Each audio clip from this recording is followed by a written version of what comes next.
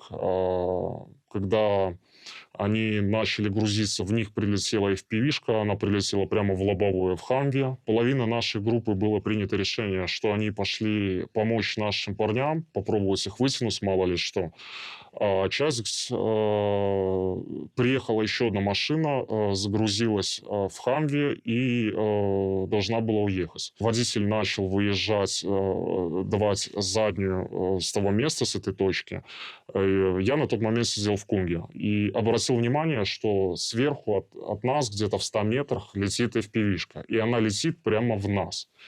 И в этот момент я прекрасно понимаю о том, что я ничего все равно не смогу сделать, потому что она уже подлетает. Нету времени на ее отстрел. Я просто пытаюсь выпрыгнуть с этого Кунга. Максимально то, что у меня получается, просто подальше отпрыгнуть от машины.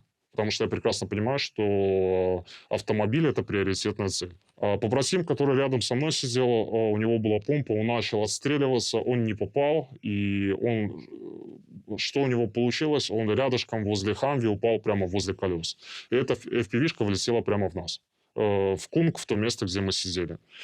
И я на тот момент лежал или в 3 метрах, или в 4 метрах от Хамви, и посчитал до 4, до 5, понял, что ничего не взорвалось. Наверное, по идее, не должно взорваться. И я сразу же в машину, и в этот момент мы сели снова в машину и поехали дальше. Потом, как оказалось, когда мы приехали на точку эвакуации уже, там, где надо было пересаживаться, когда мы начали выгружать вещи, и я смотрю, что в месте, куда влетела FPV-шка, там лежит вот такой вот баклажан. И я думаю, снаряд, не снаряд, наверное, снаряд. А у самого начинает адреналин уже играть. Я понимаю, что это снаряд лежит, но не могу в это поверить. Оно и так и получается. Да, действительно, снаряд. Второй побратим говорит. И водитель выходит. Да, снаряд. И берет вот так вот руками просто. Берет и выкидывает в 3 метрах от машины. Меня готовили к всяким стрелковым битвам, то есть отрабатывали всякие тактики с разных видов оружия, стреляли, летали с мавиков, проводили разведки, ходили на марш. То есть я там, грубо говоря, могу пройти спокойно в полной экипировке из 10 килограмм 15 километров спокойно. Вот. В любом случае, то, что мне дадут, я очень быстро обучаем, потому что я замотивирован быть специалистом. У нас є план, затверджений мною, який ми розпрацьовували разом з хлопцями, які воювали ще з 2014 года. Нельзя взяти там методичку 2014 года і по їй працювати, коли вже 26-й год на вулиці. І ми постійно допилюємо ці знання, исходя з того, що відбувається навколо нас. Я в курсі, кожен день мені доповідають, як пройшов день, що вивчали, всякі там заметки-пометки, бо я не командир, який сидить тільки на пункті управління, або десь. Я виїжджаю з хлопцями, я з перших самих задач, я сам їздив, шукав позиції, допомагав облаштовувати їх. Тобто, я своїм прикладом старався хлопцям все показувати. Зараз, навіть коли я вже там хочу куди-небудь виїхати, хлопці мені кажуть: командор, в'яжи, не треба, забаранишся ти, нам Наши ряды постоянно пополняются, поэтому вы можете присоединиться к нам. А если не можете, то можете хотя бы нам помочь, потому что мы воюем. И наша техника, оружие, с которым мы убиваем, оно приходит в негодность. И нам нужны деньги, чтобы это все ремонтировать и обслуживать. И будем рады, если вы поддержите нас какой-то монетой. Я не могу ничего планировать. Мне хотелось бы, конечно, заняться семьей, заняться собой, заняться каким-то бизнесом, полностью начать вкладываться в семью. Но при этом я думаю, что с военщиной мне не получится закончить, потому как меня уже затянуло очень далеко и глубоко сюда, и вряд ли я смогу от военщины, в принципе, отказаться. Пока ближайшая мечта у меня съездить в Буковель. Я объездил всю Украину, я ни разу не был на отдыхе. Поэтому я хочу куда-нибудь в Буковель, в лес, в горы, погулять, куда-то на озеро. Когда вышла Колесникова и Бабарика, для меня это вообще был шок. То есть я Ну, не представляю, как человек, который может отсидеть 5 лет, может сказать спасибо Лукашенко. Ну, моя мечта — это одна, что когда-нибудь я доберусь до его души и буду тем, кто исполнит его приговор смертный. Вот. Это единственная, наверное, такая моя цель, которую я бы хотел достичь. Якут.